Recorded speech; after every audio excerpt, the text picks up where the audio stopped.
Assalamualaikum warahmatullahi wabarakatuh.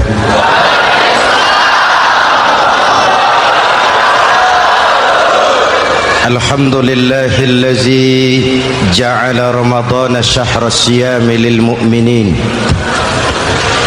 Wassalatu wassalamu ala asyrafil mursalin Sayyidina Muhammadin wa ala alihi wa sahbihi ajma'in, amma ba'du.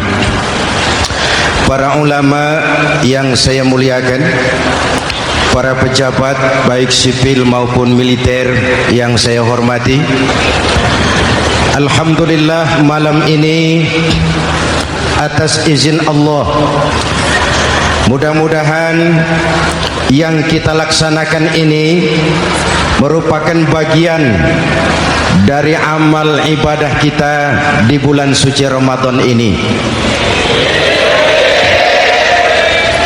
Hadirin, reformasi terbesar adalah reformasi yang dilakukan oleh baginda Nabi besar Muhammad sallallahu alaihi wasallam. 23 tahun merombak satu bangsa biadab menjadi bangsa beradab, merombak umat yang terpecah belah menjadi umat yang bersatu, merombak masyarakat yang tenggelam dalam kemusyrikan menjadi umat yang bertauhid. Reformasi besar apa yang dilaksanakan oleh Rasul dan apa hubungannya dengan kita sekarang? Ini yang ingin saya sampaikan malam ini. Pertama, beliau melaksanakan reformasi akidah, membebaskan manusia dari kemusyrikan, menyelamatkan manusia dari ketergantungan kepada benda. 13 tahun beliau berjuang di kota Makkah hanya untuk menanamkan la ilaha illallah Muhammadur Rasulullah. Dari sana segalanya dimulai, meletakkan fondasi. Saya yakin tidak ada Tuhan selain Allah dengan seluruh konsekuensinya. Kalau saya yakin tidak ada Tuhan selain Allah, maka saya tidak akan menyembah kecuali hanya kepada Allah. Orang yang benar fondasinya, benar sujudnya. Jelas? Kalau saya yakin tidak ada Tuhan selain Allah, saya tidak akan minta rizki kecuali hanya kepada Allah. Orang yang benar fondasinya, jauh dari korupsi, jauh dari judi.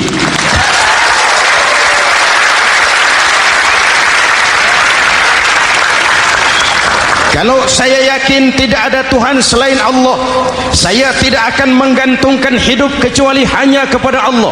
Saya tidak akan melarikan persoalan kecuali hanya kepada Allah. Saya tidak akan pernah takut kecuali hanya kepada Allah. Saya tidak akan minta tolong kecuali hanya kepada Allah. Inilah generator yang membangkitkan seluruh nilai-nilai amal kita. Kita puasa, kita sujud, kita jihad, itu kan karena nilai iman. Betul?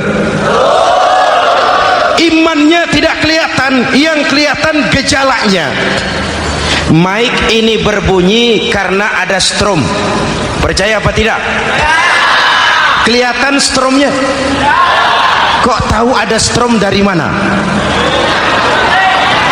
Dari bunyi. Ada suaranya itu, ada stromnya. Kenapa? Bunyi. Lampu menyala karena ada strom.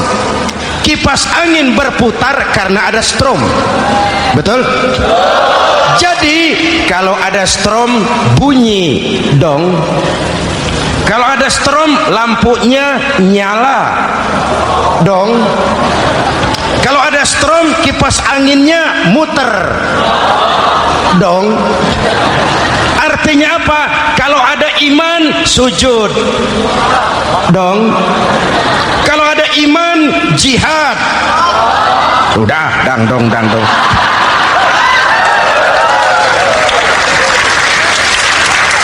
Seluruh amaliyah kita hanya refleksi mempelajari nilai-nilai keimanan, maka dimulai dengan fondasi. Kalau fondasi kuat, apapun yang mau dibangun aman.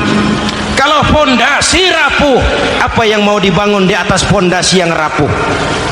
Karena itu, dengan tabligh akbar ini, pesan pertama saya, mari jaga nilai-nilai iman kita. Kita masih bergelut dengan zaman susah.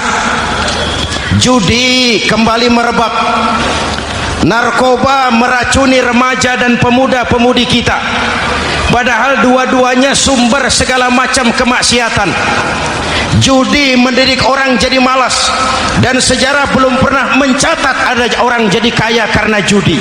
Yang bangkrut, yang kere, yang melarat banyak.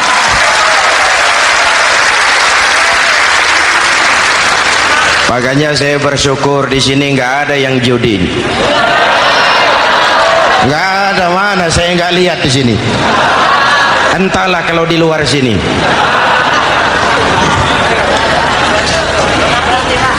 Judi itu penyakit, kalahnya bikin penasaran, menangnya bikin ketagihan. Itulah penyakitnya. Makanya lebih baik makan singkong betulan daripada makan roti mimpi. Ayo, makan singkong betulan, makan roti mimpi, lebih baik mana? Lebih baik makan roti betulan, Mas. Maksud saya, uang 4-5 ribu rupiah itu daripada belikan togel, daripada dibelikan pakong, daripada dibelikan macam-macam undian judi, lebih baik dibelikan beras, makan sama-sama. Hadirin yang saya hormati, karena iman kita hidup, untuk iman kita berjuang, dalam iman kita ingin kembali menghadap Allah Subhanahu. Dahulu pun orang-orang tua kita berjuang memerdekakan negeri tercinta ini. Apa faktor penggerak utamanya? Iman. Imanlah yang mengajarkan orang-orang tua kita, hubbul watan minal iman, cinta tanah air bagian daripada iman. Lah, tanah air kita kan bukan Aljazair, tanah air kita bukan Palestina, tanah air kita bukan Mesir, tanah air kita Indonesia. Mencintai Indonesia bagian daripada iman. Yang datang menjajah kebetulan kafir. Nah ini, bertemulah cinta tanah air dengan semangat jihad yang diajarkan agama. Lalu bangkitlah para ulama, bangkitlah para kiai, bangkitlah para santri, berjuang memerdekakan negara tercinta ini. Saya tanya lagi, orang-orang tua kita dahulu berjuang melawan penjajah, senjatanya apa? Bambu runcing. Jenderal mana mau taruhan? Bambu runcing merdeka melawan tank. Bambu runcing merdeka melawan meriam. Bambu runcing merdeka melawan tentara-tentara profesional yang terlatih dengan baik. Menurut logika tidak mungkin, menurut kebiasaan tidak bisa, menurut rasio impossible. Entoh nyatanya kita merdeka. Lalu para pendiri Indonesia dengan jujur mencantumkan dalam mukaddimah Undang-Undang Dasar Negara kita kalimat yang berbunyi, dengan berkat rahmat Allah yang Maha Kuasa. Ada tidak itu dalam pembukaan Undang-Undang Dasar? Ada apa tidak? Pokoknya biar belum pernah baca, ada gitu saja sudah, biar lancar urusan. Saya yakin kalimat ini bukan lipstick, not decoration only. Kalimat ini pengakuan moral, pengakuan batin yang sangat jujur dari para pendiri Indonesia bahwa Allah campur tangan dalam proses kemerdekaan. Kalau tidak, nggak ada ceritanya bambu runcing merdeka melawan tank.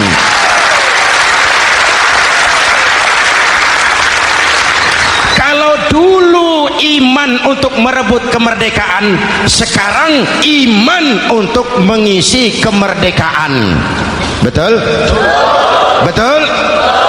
Karena itu jaga nilai-nilai iman, jangan tidur.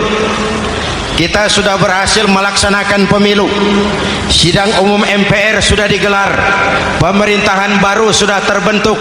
Itu kita pilih bersama, kita dukung bersama. Mendukung itu tidak harus selalu iya, kula nuwun semohon dawuh kumaha juragan wae oke bos. Mendukung tidak harus selalu iya, mendukung juga memberikan saran, kritik, perbaikan. Kenapa? Di mana-mana di dunia ini kekuasaan cenderung mau menang sendiri, kekuasaan cenderung untuk korup. Karena itu kalau kita cinta kepada pemerintah, kita harus mengawasi jalannya pemerintahan kita ini.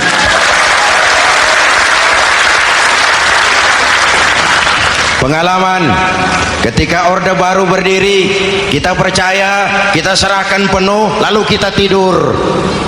Akhirnya kita jadi susah sendiri. Betul?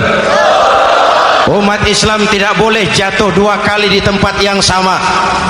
Hari ini lewat sini jatuh wajar, belum tahu barangkali. Besok lewat sini lagi jatuh lagi, goblok tenan. Masa jatuh dua kali di tempat yang sama itu bagaimana? Hadirin yang saya hormati, nilai-nilai iman, intan paling mahal, mutiara paling berharga, tidak lain nilai iman.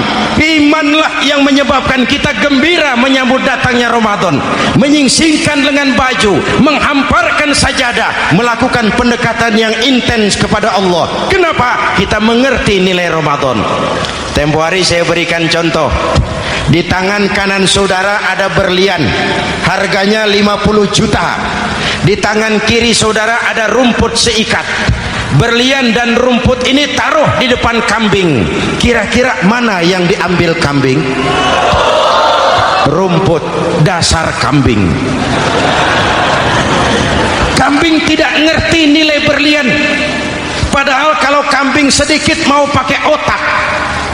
Kalau berlian yang saya ambil, kata kambing, lalu saya bawa ke pasar, kemudian saya jual, harganya 30 juta, lalu dibelikan rumput, dapat rumput sekabupaten.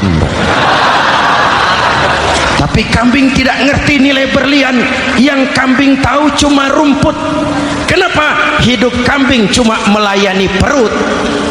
Maka kata Imam Ali karramallahu wajhah, orang yang hidupnya hanya untuk melayani perut,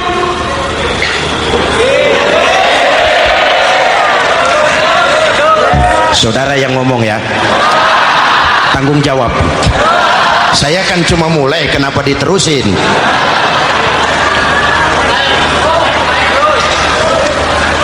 Hadirin yang saya hormati, jaga iman baik-baik, wariskan kepada anak-anak kita. Mereka harapan kita semua, mereka masa depan Indonesia. Akan bagaimana Republik Indonesia, bahkan akan bagaimana Islam di Republik Indonesia 20, 30, 40 tahun yang akan datang. Anak-anak kita lah jawabannya.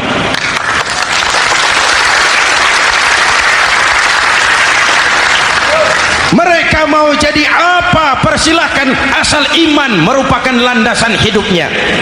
Anak-anak kita boleh jadi jenderal asal jenderal beriman, boleh jadi pejabat, pejabat beriman, jadi pengusaha, pengusaha beriman. Kalau iman landasannya aman, jadi pengusaha, pengusaha beriman, insya Allah timbangannya tidak curang, ekonomi lancar, masyarakat tenang.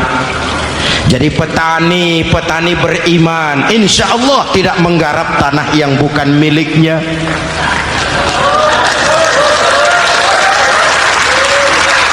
Jadi pejabat, pejabat beriman, insya Allah korupsinya sedikit.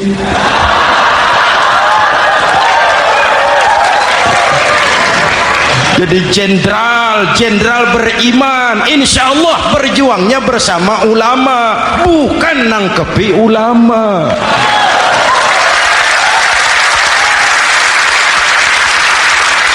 Jadi teknokrat, teknokrat beriman, jadi pengusaha, pengusaha beriman, jadi seniman, seniman beriman, jadi maling. Nggak ada, mana ada maling beriman. Kalau iman landasannya, insya Allah aman. Ini yang pertama. Yang kedua, baginda Nabi melaksanakan reformasi sosial. Berupa apa? Membebaskan manusia dari ras diskriminasi, mengikat manusia dengan tali akidah. Diciptakan kita dari laki-laki dan perempuan, dijadikan kita bersuku-suku dan berbangsa-bangsa. Bahkan Quran memulai dengan kalimat syu'ub, wa ja'alnakum syu'uban wa qabaila. Kami jadikan kamu berbangsa-bangsa dan bersuku-suku agar kamu saling mengenal satu dengan yang lain. Saya ingin mengulangi imbauan saya, mari kita tingkatkan kerukunan. 3 macam kerukunan. Pertama, rukun antar umat seagama. Sesama muslim harus rukun. Ya Pak? Ya Bu?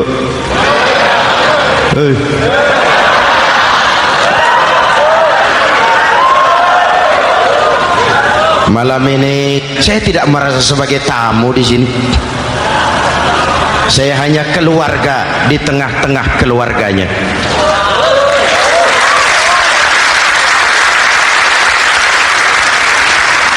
Di sepanjang Jawa kah saya, ke Sumatera kah saya, ke Kalimantan saya, ke Sulawesi saya, ke Irian Jaya saya, kemana saja saya pergi, di mana saja saya berada, saya hanya keluarga di tengah keluarganya.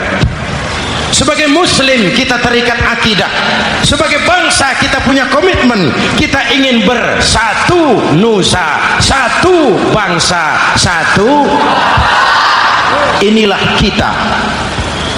Hadirin yang saya hormati, rukun antar umat seagama. Hura-hura pemilu sudah lewat, ekses-eksesnya harus kita hilangkan. Boleh jadi kemarin-kemarin karena berbeda kaos sama teman gak teguran. Yang sudah-sudah, yang penting sekarang ke depan. Sudah capek kita rakyat diobok-obok. Sudah datang saatnya kita meluruskan saf, merapatkan barisan, menggalang semangat kebersamaan. Rukun antar umat seagama. Begitulah malam ini saya hadir di tengah keluarga sendiri. Yang mengikat kita apa? Akidah. Di masjid kita ditemukan, dan inilah simbol kehidupan umat. Tadi kita sholat isya dan tarawih di sini, menghadap ke arah yang sama, menyembah Allah Tuhan yang sama, melakukan gerak yang sama, membaca bacaan yang sama, dengan bahasa yang sama. Betul? Tapi kita datang dari segala penjuru. Kita datang dari sebelah lor, sebelah kidul, sebelah wetan, sebelah kulon. Di sini di masjid ini kita menghadap ke arah yang sama. Kita yang hadir di sini boleh jadi ada yang dari Sumatera, Kalimantan, Sulawesi, Irian Jaya, tapi kita adalah Indonesia. Jelas? Jelas? Saya sering kasih contoh, coba kalau sholat pakai bahasa masing-masing, ramai masjid, bingung malaikat. Ini Indonesia ramai karena tiap provinsi sholat pakai bahasa masing-masing. Kalau Riau bicara sendiri, Ambon bicara sendiri, Aceh bicara sendiri, Irian bicara sendiri, ramai masjid. Jelas? Jelas? Yang imam pakai bahasa Indonesia, takbir, Tuhan yang maha besar. Gagah sekali, bingung malaikat. Kembali kita kalau sholat pakai bahasa masing-masing. Betapa ramainya masjid. Itu cermin dari bangsa yang tidak bisa menjaga kesatuan dan persatuan. Uni Soviet almarhum al-mal'un itu negara adidaya, negara adikuasa, bersama-sama dengan Amerika menjadi polisi dunia. Tetapi kemudian dihantam oleh glasnost yang kebablasan, Gorbachev terpental, Soviet pecah jadi negara kecil berkeping-keping. Mimpi mengembalikan Soviet seperti dulu. Begitulah kalau kita biarkan benih-benih disintegrasi ini terus berkembang, tidak ada lem perekat, maka kita akan pecah berkeping-keping dan kita akan jadi satu bangsa yang kecil. Oleh karena itu, yang pertama, jaga kerukunan antar umat seagama. Berbeda pendapat boleh, berpecah belah jangan. Berbeda partai oke, tapi berbeda dalam wawasan bernegara jangan. Jujur saja, saya kemarin musim pemilu itu sudah agak pesimis melihat, batin saya menjerit, ya Allah, kenapa umat jadi begini? Kenapa umat harus terkotak-kotak? Terlalu banyak partai-partai Islam waktu itu, 20 lebih. Begitu sidang umum MPR berjalan, saya mulai melihat titik optimisme. Ada yang mengkristal, di mana orang tidak lagi melihat partainya, tetapi melihat nilai-nilai imannya. Itulah yang memang utama buat kita.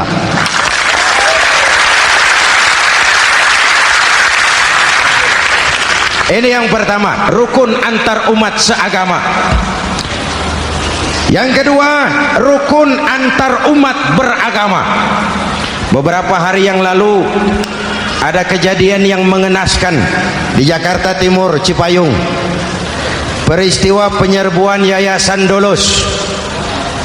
Hadirin yang saya hormati, kita tentu menyesalkan kejadian itu. Kita tidak bisa menyetujui tindakan main hakim sendiri. Kita berharap pemerintah bukan hanya bisa menangkap pelakunya, tapi juga yang tidak kalah pentingnya mengusut akar permasalahannya. Kenapa itu terjadi? Kalau cuma pelakunya yang ditangkap, akar permasalahannya tidak selesai, saya khawatir terulang lagi di tempat lain. Inilah yang terpenting, menjaga kerukunan antar umat beragama, saling menghormati, saling menghargai. Jangan melakukan kamuflase, jangan melakukan tindakan-tindakan yang rawan dan peka. Misalnya umat Islam membangun masjid di tengah perkampungan orang Kristen, padahal tidak ada Islamnya di situ. Itu bisa menimbulkan kerawanan. Atau sebaliknya, membangun gereja di tengah perkampungan umat Islam yang tidak ada Kristennya di situ. Atau sebaliknya, mereknya kegiatan sosial, mereknya kegiatan kemanusiaan, tapi isinya penyebaran agama kepada orang yang sudah beragama. Itu pun bisa menimbulkan kerawanan. Jelas? Maka yang besar jangan mau menang sendiri, yang kecil harus tahu diri. Jelas? Mari saling menghormati, mari saling menghargai dalam batas lakum dinukum. Menangkap pelakunya penting, mengusut akar permasalahannya itu pun tidak kurang pentingnya. Hadirin yang saya hormati, Islam agama toleran, baik dari prinsip ajarannya maupun dari sikap umatnya. Islam agama yang rahmatan lil alamin. Kita punya kewajiban untuk membuktikan bahwa Islam bukan merupakan ancaman. Islam adalah alternatif. Islam adalah solusi. Islam bukan ancaman. Yang hadir di sini bukan perusuh, bukan umat biang kerok. Ini umat yang cinta damai.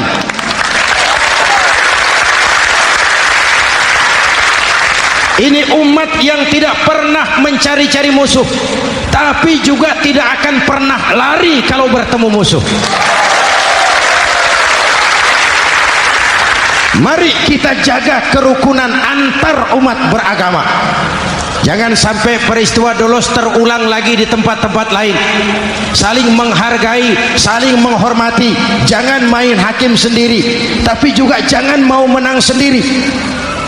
Hadirin yang saya hormati, dengan menjaga kerukunan antar umat beragama, akar keutuhan kita sebagai bangsa semakin terpelihara. Lalu yang ketiga, rukun antar umat beragama dengan pemerintah. Tadi kita sholat di sini ada imam, ada makmum, betul? Kalau makmum siapa saja boleh, Mas. Tidak ada pemilihan makmum. Fikih itu ketat kalau sudah memilih imam. Ini makmum siapa saja. Pak, itu orang pemabuk itu, boleh jadi makmum.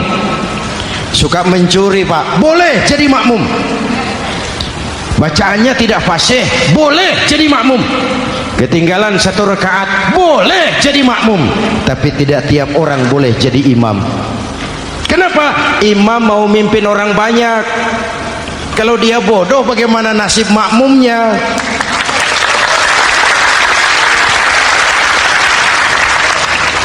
Ada karikatur di Medan, pernah kejadian anak kecil disuruh sholat sama ibunya. Nak, sholat kau. Ah, aku tak pandai sholat, mak. Si Ucok rupanya ini.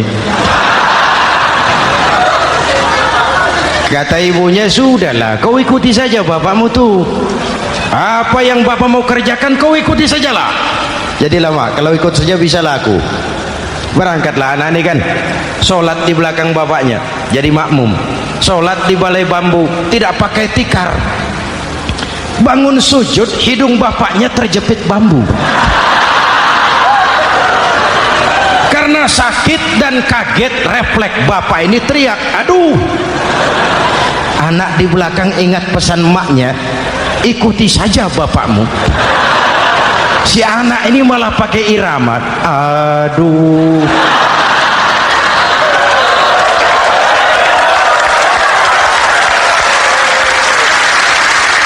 Lah, ada yang lebih gendeng lagi.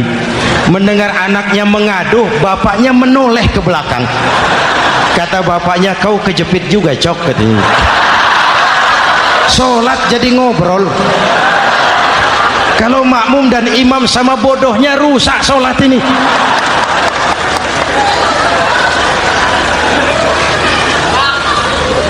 Hadirin yang saya hormati, rukun antar umat beragama dengan pemerintah, pemerintah yang legitimate, yang dihasilkan lewat proses demokrasi. Benarnya kita dukung, salahnya kita tegur, kita kritik, kita perbaiki, kita berikan saran-saran yang baik. Sekali lagi, jangan tidur. Sudah lewat masanya. Kemarin-kemarin kita menghadapi satu masa yang penuh krusial. Sudah datang saatnya kita bersama-sama bahu-membahu mengatasi kesulitan besar yang tengah kita hadapi sekarang ini. Dengan 3 kerukunan ini, insya Allah keutuhan kita sebagai bangsa akan lebih terpelihara. Ini reformasi kedua. Dalam konteks kita sekarang, menjaga semangat kebersamaan. Saya sering mempopulerkan di masyarakat kita, umat Islam bangsa Indonesia seperti 5 jari ini. Kalau kompak, apa yang tidak terpegang? Tapi kalau berpecah belah, apa yang mau dipegang? Yang ini namanya ibu jari. Umaro ini, pemerintah. Kerja apa saja kalau sudah diginikan pemerintah, lumayan. Diginikan kiamat, Mas. Legalitas. Umaro. Yang ini telunjuk, alat untuk menunjuk. Ini orang yang punya uang, orang kaya, para pengusaha, investor. Kita perlu untuk memulihkan roda perekonomian kita. Di mana-mana kalau orang sugih nunjuk, lancar urusan, Pak. Coba kita yang melarat nunjuk-nunjuk ini, nggak laku. Makanya kata orang, serba salah jadi orang susah. Tapi lebih susah jadi orang serba salah. Serba salah jadi orang susah, tapi lebih susah jadi orang serba salah. telunjuk.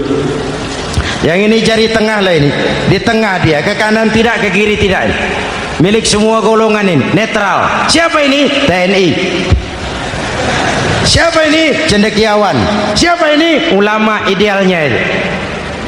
Milik semua, tidak kemana-mana tapi ada di mana-mana. Gak bisa diajak suitan ini. Gak ada anak-anak main kelereng suitnya begitu, itu gak ada.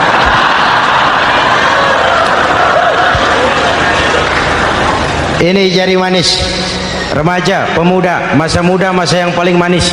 Semua harapan milik pemuda. Belum pernah saya dengar ada orang pidato para kakek-kakek harapan bangsa, belum pernah. Mesti kalau sudah harapan umat, pemuda, harapan negara, pemuda, harapan agama, pemuda, harapan bangsa, pemuda, harapan pemudi. Jari manis. Yang ini kelingking, jari paling kecil ini. Ini kaum wanita ini. Perempuan kecil tapi mantap. Masya Allah.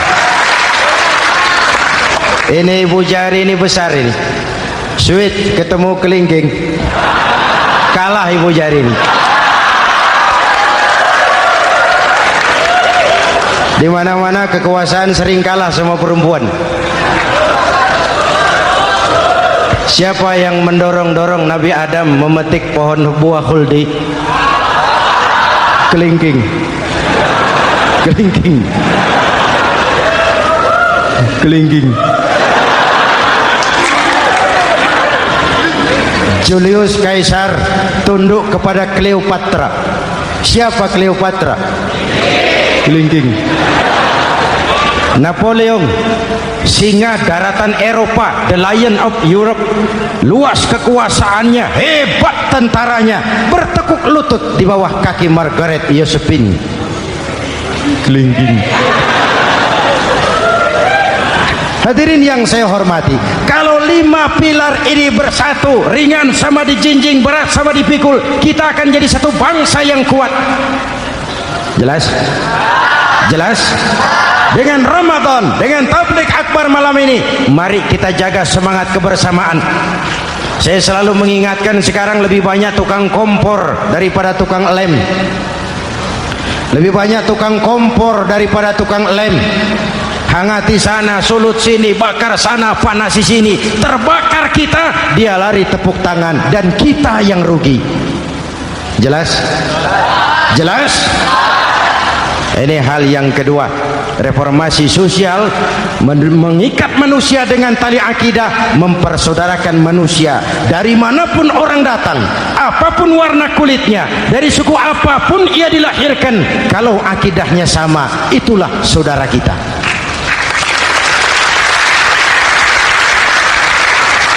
Kembangkan terus kerukunan antar umat seagama, antar umat beragama, dan antar umat beragama dengan pemerintah.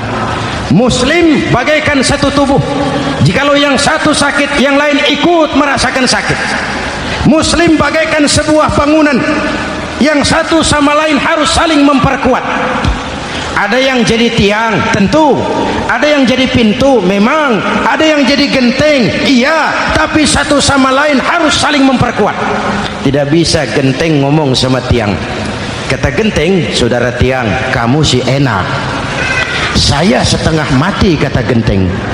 Hujan kehujanan, panas kepanasan. Kadang-kadang anak-anak nakal saya dilontari batu, kata genteng. Yang jadi tiang ngomong lagi, kata tiang, saudara genteng, jangan sembarangan kalau ngomong. Kamu kira kamu bisa nongkrong di atas?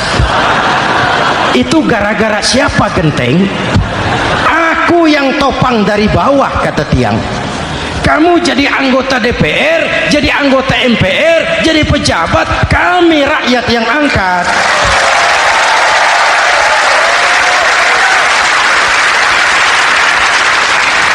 Jangan waktu di bawah rajin ngamalkan ayat kursi, dapat kursi lupa sama ayat.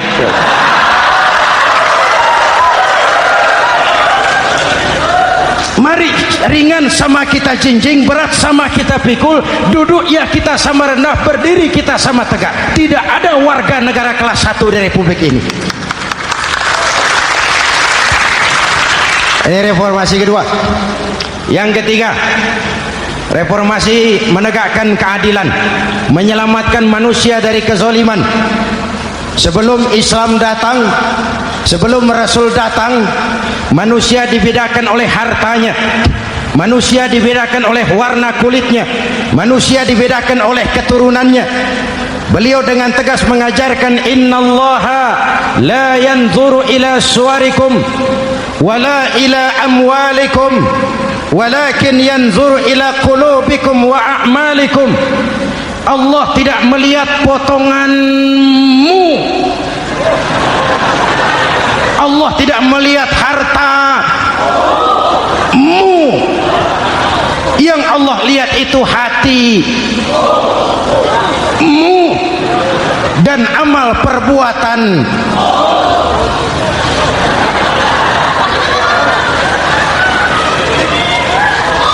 Perjuangan menegakkan keadilan.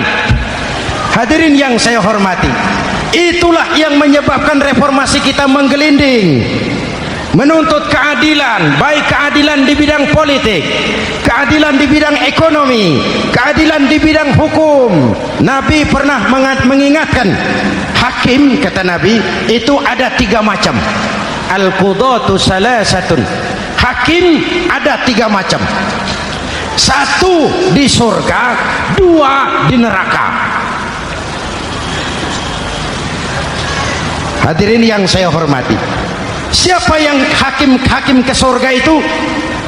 Ada hakim yang tahu tentang kebenaran, lalu siap melaksanakan kebenaran itu, menghukum dengan kebenaran apapun resikonya, walaupun dimusuhi atasannya, walaupun bertentangan dengan nuraninya, karena itu orang yang dia sukai, tapi dia tetap melaksanakan hukum. Hakim yang mengerti tentang kebenaran sesuatu lalu melaksanakan hukum dengan kebenaran itu yang akan sampai ke surga.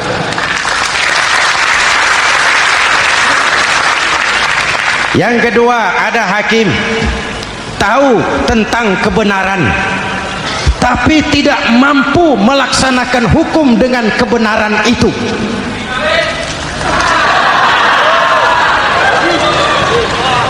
Tahu sesuatu itu benar tetapi tidak punya nurani untuk membela kebenaran. Mengetahui kebenaran tapi tidak berdaya untuk memperjuangkan kebenaran. Akhirnya hukum dikebiri, yang salah jadi benar, yang benar jadi salah. Itulah realita yang kita rasakan selama ini. Yang baca Quran dengan suara merdu dapat piala, yang mengamalkan Quran dengan konsekuen dapat penjara, yang berteriak-teriak menegakkan keadilan dianggap aneh, yang korupsi habis-habisan hidup terhormat pun.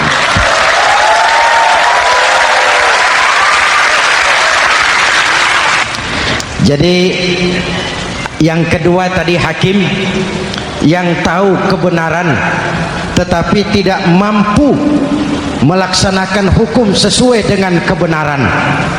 Diperkosanya kebenaran, ditekannya hati nuraninya, sehingga ini yang mengakibatkan terlukanya perasaan keadilan. Yang ketiga lebih celaka lagi, ada hakim yang tidak mengerti tentang kebenaran lalu melaksanakan hukum dalam ketidakmengertiannya. Bodoh melaksanakan hukum dalam kebodohan, itu pun menyebabkan orang masuk neraka. Na'udzubillah. Hadirin yang saya hormati, reformasi yang dilaksanakan Rasul berjuang menegakkan keadilan. Setelah membebaskan manusia dari ras diskriminasi, an-nas kulluhum li Adam wa Adam min turab, la fadla li arabiyyin ala ajamiyyin illa bitaqwa. Seluruh manusia berasal dari Adam. Adam diciptakan dari tanah, dan tidak ada kelebihan Arab dengan yang bukan Arab kecuali dengan takwanya. Nah, saya masih ingat sebuah cerita.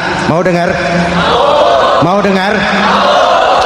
Pada waktu Umar bin Khattab radhiyallahu anhu menjadi khalifah, menjadi Amirul Mukminin, itu yang jadi gubernur di Mesir adalah Amr bin As. Satu saat Amr bin As ingin mendirikan masjid, tapi tanah lokasi masjid itu milik orang Yahudi, ada gubuk di situ.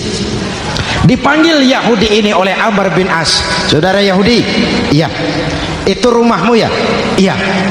Sudah tahu belum? Belum. Ya memang saya belum kasih tahu. Begini, kamu bangun sembarangan saja, rumahmu kena jalur hijau itu. Lalu saya mau bangun masjid di situ. Ya tapi ada rumah saya, Pak. Sudahlah, rumahmu saya bayar, saya beli. Enggak mau, Pak. Rumah saya cuma itu-itunya. Saya bayar 2 kali lipat. Enggak mau, Pak. Enggak mau. Sudahlah, saya ganti rugi. Ya, enggak mau, Pak. Namanya juga ganti rugi, Pak. Biar digantikan tetap rugi. Mangkel Amr bin As ini wong cilik kok bertingkah amat. Si amat aja enggak bertingkah. Panggil kamtib. Hei, gusur. Ditarik rumah Yahudi ini, ambrol, menitiskan air mata si Yahudi di sudut kehidupan. Begini wong cilik ini sudah jatuh tertimpa tangga, rumah cuma sak gubuk-gubuknya diderek oleh petugas.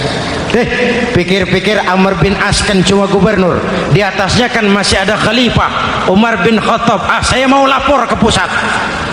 Berangkat Yahudi ini dari Mesir menuju Madinah, berhari-hari berjalan, sambil jalan sambil berpikir, ini nanti kalau saya laporan kepada khalifah, apa pengaduan saya diterima? Wong saya rakyat kecil, lagian Yahudi, sementara yang menggusur saya ini gubernurnya sendiri. Terus dia berjalan sampai di kota Madinah. Lewat tengah hari dia mulai cari-cari.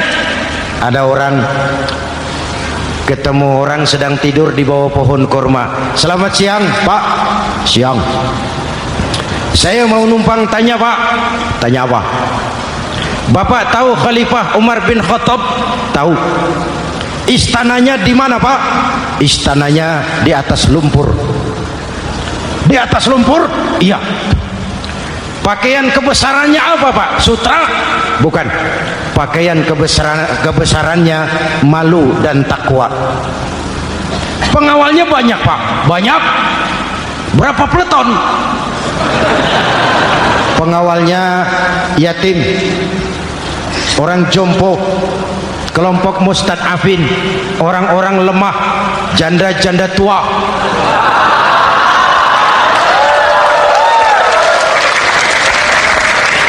Itu pengawalnya. Pakaian kebesarannya malu dan takwa. Pengawalnya orang-orang lemah, tidak berdaya. Kok begitu, Pak? Begitulah Umar bin Khattab. Orangnya sekarang di mana, Pak? Di depan kamu. Jadi Bapak, iya. Bapak, iya. Saya Umar. Ada apa, Mas? Oh, yang datang dari Semarang waktu itu. Gini loh, Pak, saya mau menuntut keadilan. Keadilan kenapa? Gubernur Bapak Amr bin As itu, Pak, zolim. Kenapa dia? Gubuk saya main tarik saja, runtuh. Saya nggak punya rumah lagi, wong saya ini golongan makmur, cuma rumah sama sumur.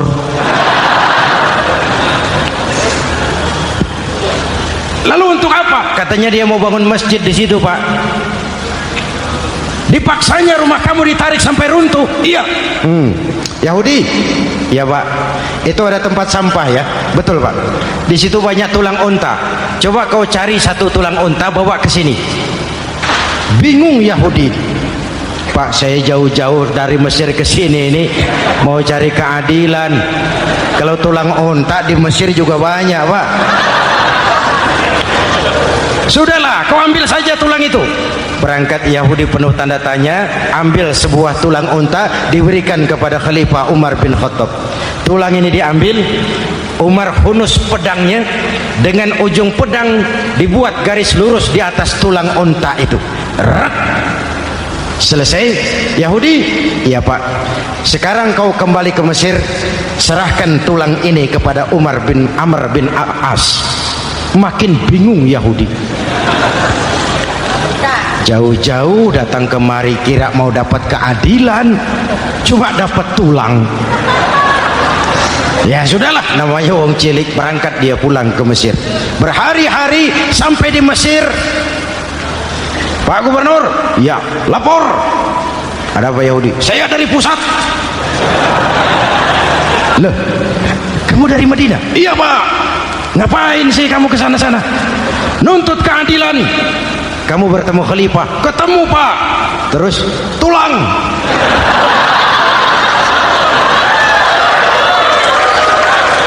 Ini loh Pak, salam dari beliau, tulang. Apa maksudnya? Aku nggak ngerti lah itu Pak. Yes, goreng nih. Diambil tulang itu. Amr bin As melihat ada garis lurus dengan ujung pedang, gemetar badannya, keringat bercucuran. Kepala proyek dipanggil. Mas, ini proyek masjid batal, gubuk Yahudi dirikan lagi. Loh Pak, kata kepala proyek, saya kan sudah menang tender Pak.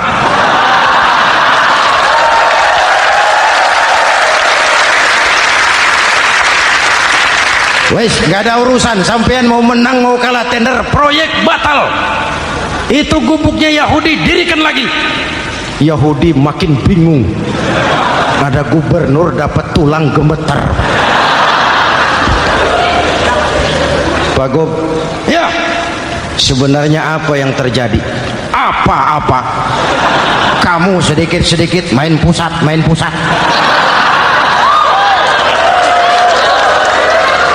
Yang ngomong dulu toh. Ya kan awalnya saya sudah ngomong Pak, tapi gubuk saya tetap ditarik. Percuma ya saya ke pusat Pak. Saya dapat teguran keras dari Khalifah. Tahu kau apa artinya ini? Seolah beliau berkata, "Hei Amr bin As, jangan mentang-mentang sedang berkuasa kau bertindak seenakmu. Berlaku lurus dan adillah kamu seperti lurusnya garis di atas tulang ini."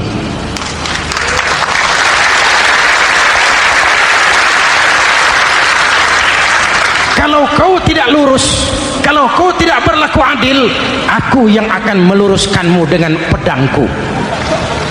Itu bahasa simbolik. Siapa yang gak gemeter?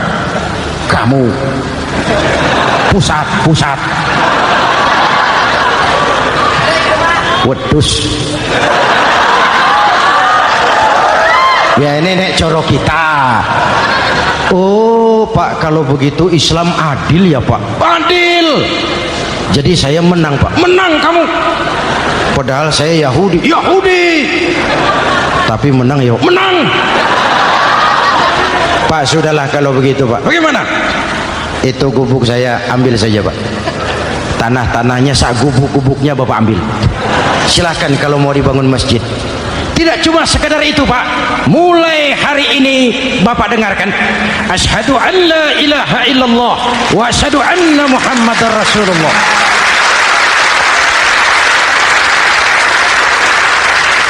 Yahudi bisa menang perkara menghadapi gubernur.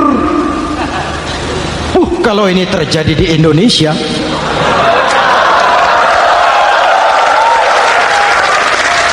amin. Oke, lalu siapa pemimpin adil itu? Setiap kita kan pemimpin. Presiden pemimpin di negaranya, gubernur pemimpin di provinsinya, bupati pemimpin di kabupatennya, Pak Camat pemimpin kecamatannya, Pak Lurah pemimpin di kelurahannya, suami pemimpin di rumah tangganya, anak muda pemimpin bagi dirinya. Dan setiap kita akan dimintakan tanggung jawab. Anak muda pemimpin buat dirinya, nanti diminta tanggung jawab. Hei, kakimu kau bawa jalan kemana? Tanganmu ngambil apa? Lidahmu bicara apa? Matamu menteleng, apa yang dilihat? Seluruhnya akan dimintakan pertanggungan jawab. Marilah kita jadi orang yang adil kepada diri, kepada keluarga, dan akhirnya kepada masyarakat, bangsa dan negara.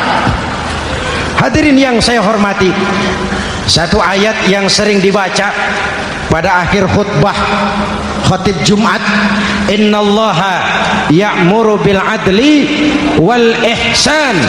Allah memerintahkan kamu berlaku adil dan berbuat ihsan.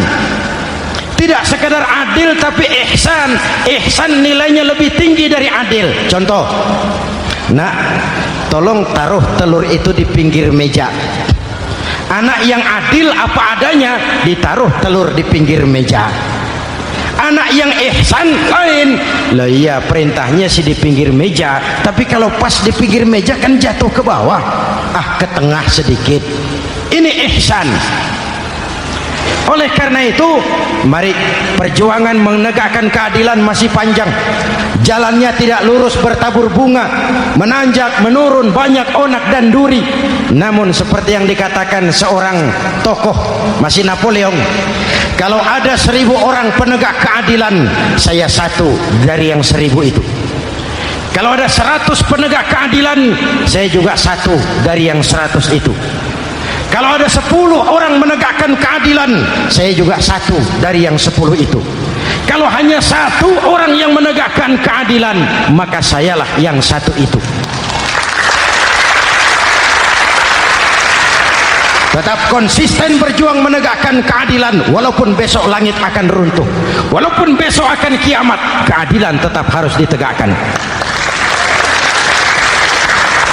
Ini reformasi yang ketiga, menegakkan keadilan, mengayomi masyarakat dengan hukum yang tegas.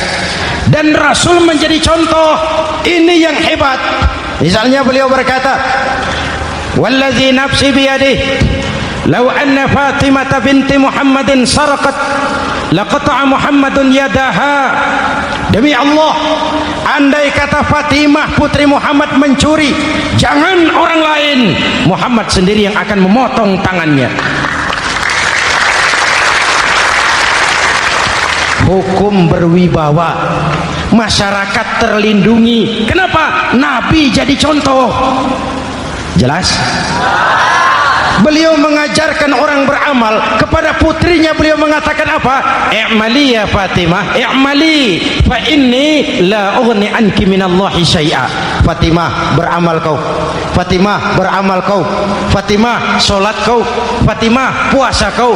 Fatimah, zakat kau. Fatimah, haji kau. Kalau kau tidak beramal Fatimah, aku ayahmu Rasulullah tidak akan sanggup membelamu di akhirat nanti. Ini keadilan.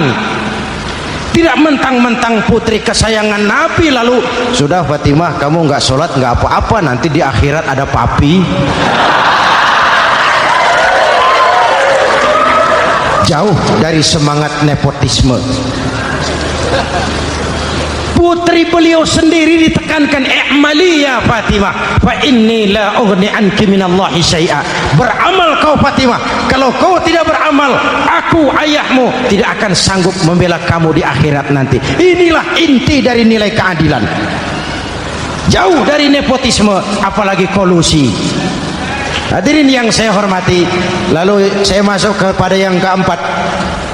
Reformasi keempat yang dilaksanakan oleh baginda Rasul, menyelamatkan manusia dari gaya hidup sekuler, menyelamatkan manusia dari gaya hidup materialis, mengajarkan keseimbangan. Ada hidup sesudah mati, ada akhirat sesudah dunia. Betul? Betul? Kalau saja tidak ada hidup sesudah mati, kalau saja tidak ada akhirat sesudah dunia, persilahkan hiduplah saenae, nek perlu saenae udelmu dewe. Sayang, ada hidup sesudah mati, ada akhirat sesudah dunia. Ini semua calon-calon jenazah.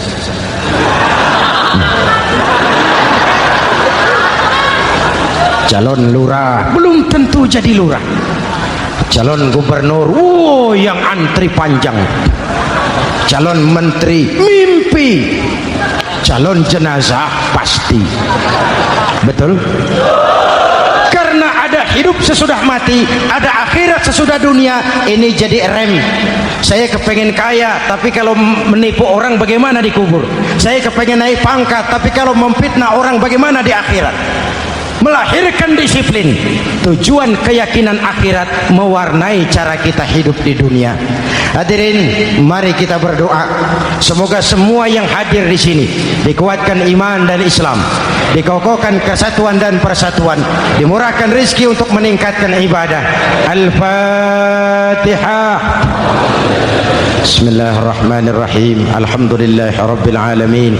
Arrahmanirrahim. Maliki yaumiddin. Iyyaka na'budu wa iyyaka nasta'in. Ihdinas siratal mustaqim. Siratal ladzina an'amta 'alaihim ghairil maghdubi 'alaihim waladdallin. Amin. Nanti di akhir doa sama-sama kita kumandangkan kalimat tauhid. Bismillahirrahmanirrahim. Amin. Alhamdulillahirabbil alamin. Allahumma salli wa sallim mubarik ala sayyidina Muhammadin wa ala alihi wa sahbihi ajma'in. Allahumma rabbana taqabbal minna salatana wa siyamana wa qiyamana wa takhashu'ana wa ta'abbudana wa tammim taksirana ya arhamar rahimin. Allahumma ja'alna minas su'ada'il maqbulin wa la taj'alna minal ashqiya'il mardudin. Ya Allah, dengan sepenuh perasaan dan pengharapan, dengan segala kerendahan dan kelemahan, kami bermohon kehadirat-Mu.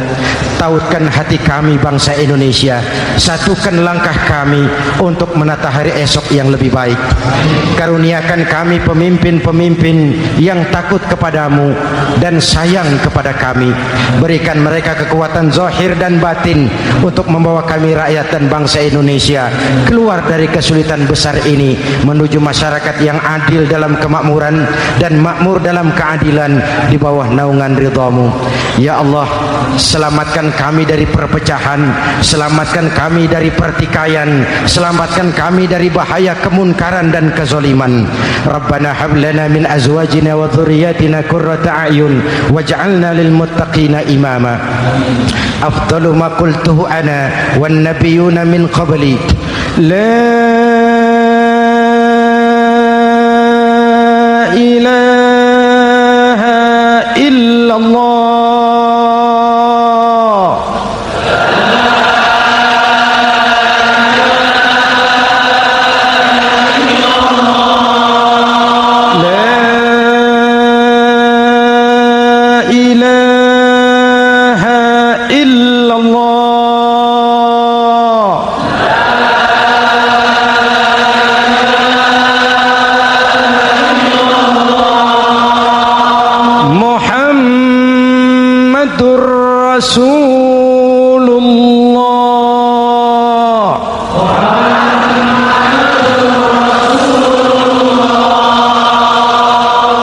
sallallahu alaihi wa alihi wasallam kalimatu haqqin 'alaiha nahya wa 'alaiha namut wa 'alaiha nub'atsu insyaallah minal aminin. Rabbana atina fid dunya hasanah wa fil akhirati hasanah wa qina adzabannar wa akhiru da'wana anil hamdulillahi rabbil alamin.